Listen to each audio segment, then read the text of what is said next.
Hello, welcome to another edition of Curtis Jones Writing. I'm reading each chapter out of all of my books and posting them here on YouTube on my channel. I appreciate if you'd subscribe to it, share it with your friends if you like what I do. Uh, I'm on chapter 11 in the fifth book that I've uh, published and posted here on YouTube. The title of this chapter is Half a Decade.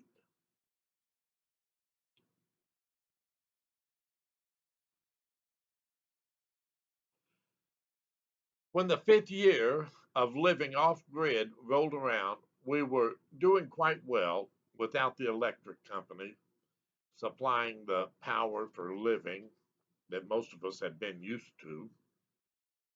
It is a shock to try to live without a steady source of electrical power to operate all the equipment we rely on these days.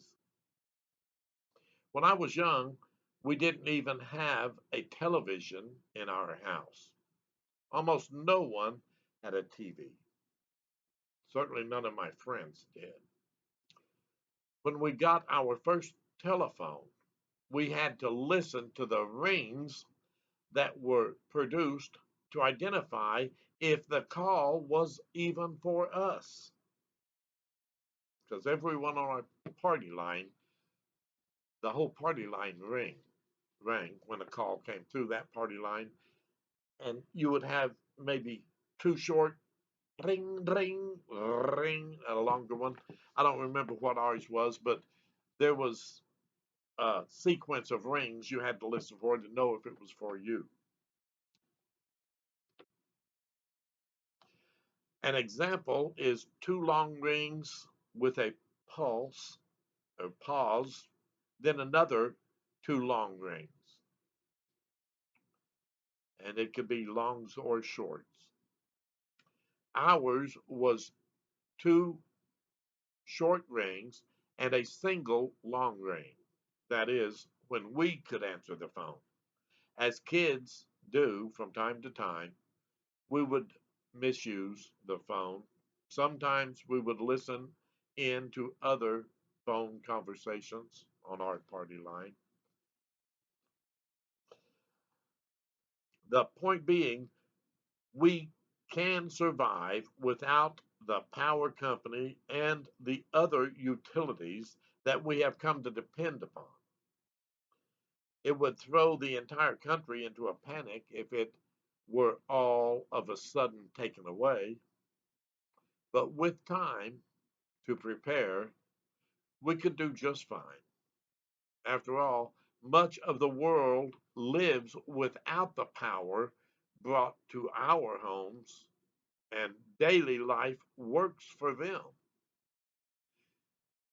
It did for our ancestors and would for us if it became necessary once again.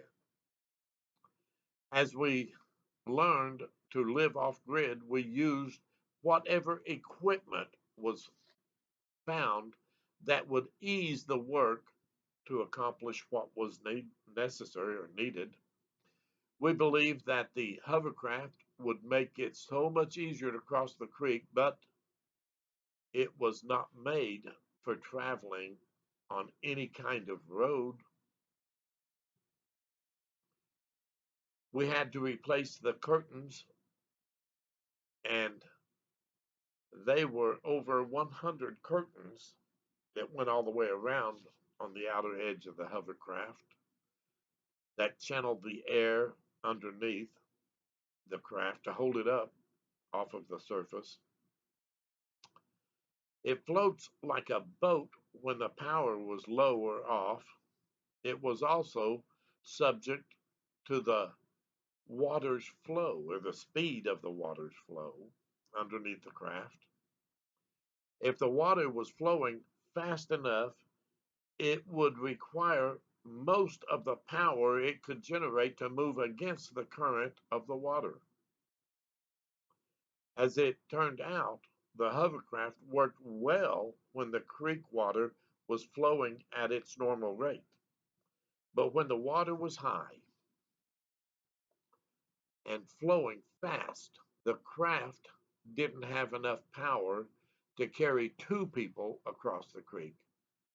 I have to say, it was not the first thing I bought thinking it would solve the problem I was addressing, but this was an expensive lesson. I think the hovercraft cost us about $4,000. When it was finally paid for, I traded it for an ultralight aircraft. I'd always wanted an airplane. It seemed like a wonderful trade to me, and Stephanie thought it would be fun or would be fine too. I traded with a retired postal employee that had retired a year earlier. He had taken the ultralight up only one time, and it scared him so badly that he never tried to do it again. I thought that this was a great break for me, and it would have been if I had not told myself how much fear that first flight had caused within him. I brought the hovercraft to him on a 16-foot flatbed trailer I had, and I started it up and drove it off the trailer. We had to take the main wings off of the airplane to load it on the trailer. I had Mike and Brian with me to help load and unload the equipment. We were so excited about the trade as we left the place and drove back home. I think Mike was the most excited about it. He was the oldest child I had, and I took my first flight lessons when he was still very young. Of course, I took lessons in an airplane with an aluminum airframe and aluminum covering on the wings.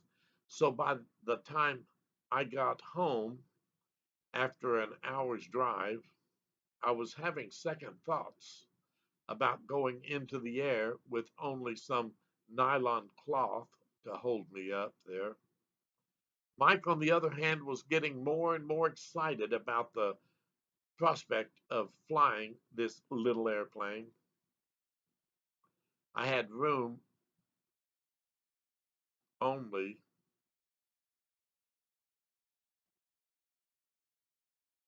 it had room only for the pilot. Wasn't a two-seater. When we got home, we unloaded the ultralight and put it in the backyard. It was a it was the biggest open area I had at that time, and Mike started putting the ultralight together. It took him a couple of hours of assembly to have it looking flight ready. We had the postman start it before we made the trade, so it had run earlier that day. I almost dreaded hearing it run.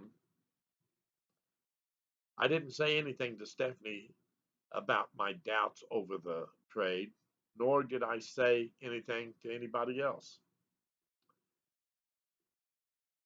It was my little secret. I thought that all would think of me as nuts for trading a machine that I had fun on for one I was afraid of. I was afraid because on the way home with the ultralight, a report came over the radio telling of a young man dying in an ultralight that very day. Stephanie had not heard the report until the Saturday night news that evening. She looked at me with those eyes that say, "What have you done?" The kids knew that look better than I did. They'd received it more often than I did. They saw Mom look at me, and they looked for my response right then. I did respond better a little later, but I just turned away when she looked. When it is directed to you, it seems you are able to recognize it too. She asked me if I heard the report about the guy dying in one of those contraptions. I said I heard the report on the way back from the trade. She wanted to know why I didn't tell her, and I couldn't answer. I said I think I will go get some instructions on flying the ultralight. There was an ultralight school in Roland, just off of the hill from where we lived. She shook her head in a negative fashion, with her eyes rolled up. I knew what that meant. I was expecting a cross word or two from my honey about them, but it never came, to my great relief. Before I got home, I knew I had made a blunder. I think my honey may have seen that in my eyes without me saying a thing. That was about the time someone came by the house and introduced himself. He was Bill Smith, and he worked at the hospital both Stephanie and I had been in earlier. He worked in an area that kept the emergency generators ready for when the power failed in town. I thought he was a nice enough fellow when I met him, but he turned out to be something else. That part of the world could draw all kinds of weirdos, and he was also one. He came by at odd times of the day, and it seemed I was gone for most of his visits. Stephanie told me he was very strange and acted inappropriately as far as she was concerned. She never told me exactly what had happened, but I decided I would not let him get close to us as friends. Bill was always in need of something. When he came to his place, it was only 3 acres, and maybe 3.5, of what went up into the center of the creek, so he lost a good part of it. He only had about 1.5 acres on land. It was an area where the locals liked to come and swim in the hot summer months. He put up a 1 inch steel cable across the road to stop them from coming onto his place. It had a large pool about 8 foot deep, and it ran slowly into the or in the hot, dry time of the year. That gave the top 6 inches of the water time to get very hot, where it ran over the edge of the pool to continue down the creek. It was also where Stephanie and I could go lie down in the creek where the water ran out of the pool. The water was maybe 100 degrees in midsummer. It felt good to sore muscles at the end of a long day. When the locals swam there in the day, the water was not as hot, but they didn't swim in it every day. We could not enjoy the runoff on the weekend too much because that's when the locals swam there. The weekdays were quite nice at our little spot. I tried, but she would never skinny dip with me there. Sound like a man, don't it? She was sure we would be seen. I don't know if we would have been found out because it was hard to see that place from where they swam. But that is just the man in me trying to be the man. Bill Smith soon lost interest in the place and quit coming out from Fort Smith. The place was too close to the creek for comfort anyway. I think our little spot in the creek is the main reason we later bought ourselves a hot tub to soak in at the end of a long, hard day wherever we lived. I still have one to this day. The place off grid would change us forever, and I think it made us better people because of it. Everyone should have a chance to live off grid for a while. It makes you rely on each other more than you can imagine. So that's just my perspective on it.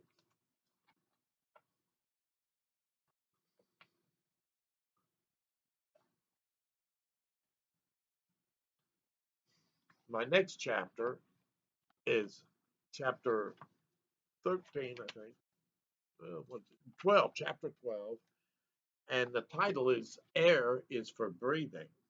And after I've told you the story about the ultralight, you may get a hint of what that'll be about. Anyway, uh, I hope you've enjoyed the story. If you have, share it with a friend, and hit the subscribe button. Subscribe to it, and you'll be notified when I post new videos. Uh, Enjoy and stay cool and stay safe. God bless you.